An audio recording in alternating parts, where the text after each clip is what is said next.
ما تا الان در مورد استعدادهای جوان مثل پدری و جود بلینگهام صحبت کردیم و چیزایی از بازیشون رو بهتون نشون دادیم که بهتره شما هم یاد بگیرید. امروز میخوایم بریم سراغ یک استعداد بزرگ دیگه، جمال موسیالا. فقط قبل از شروع توی کامنت برای ما بنویسید که بین این سه بازیکن یعنی پدری، موسیالا و جود بلینگهام سبک بازی کدوم رو بیشتر میپسندید.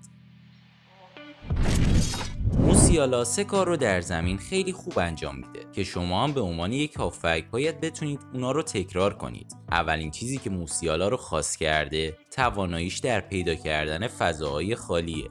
اون توانایی این رو داره زمانی که تیمش تحت فشار بیاد و به بهترین شکل مسیر بازی رو عوض کنه. اما موسیالا چطور این کار رو میکنه؟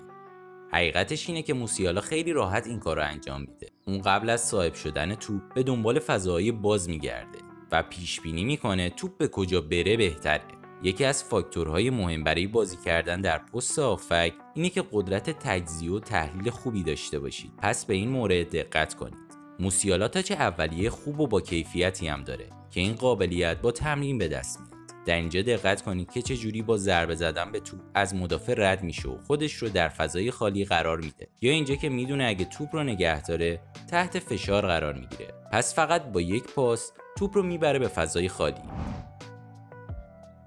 شما به عنوان یک هافبک باید یه سری دریبل‌های کاربردی و ساده بلد باشید که خیلی سریع و بدون ریسک انجامشون بدید، چون حفظ توپ و انتقال سریع اون برای مهاجمین جزو وظایف شماست. یکی از مطمئن‌ترین حرکات یه پا دو پاه که می‌بینیم هافبک‌هایی مثل جمال موسیالا و مودریچ و اینیستا خیلی زیاد از اون استفاده میکنن. میدونم که این حرکت رو احتمالاً بلدید، فقط سعی کنید با تمرین زیاد اونو سریعتر اجرا کنید.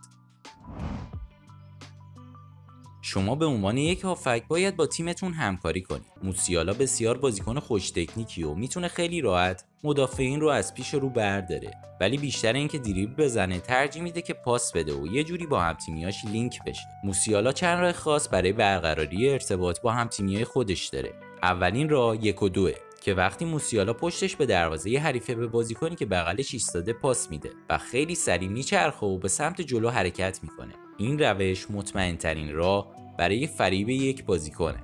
یکی دیگه از راههایی که با تیمش لینک میشه وقتاییه که از جناحین داره حمله میکنه. اون سعی میکنه توپ رو به بازیکنای میانی برسونه و با حرکتش روی خط دفاع حریف پاس دور رو دریافت کنه. پس به عنوان یک هافبک وقتی پاس کوتاه میدید حرکت بدون توپ رو فراموش نکنید. خیلی ممنون از اینکه همراه ما بودید. اگه از این سبک ویدیو خوشتون میاد یادتون نره با لایکاتون میتونید کلی انرژی به ما برای ادامه کار بدید.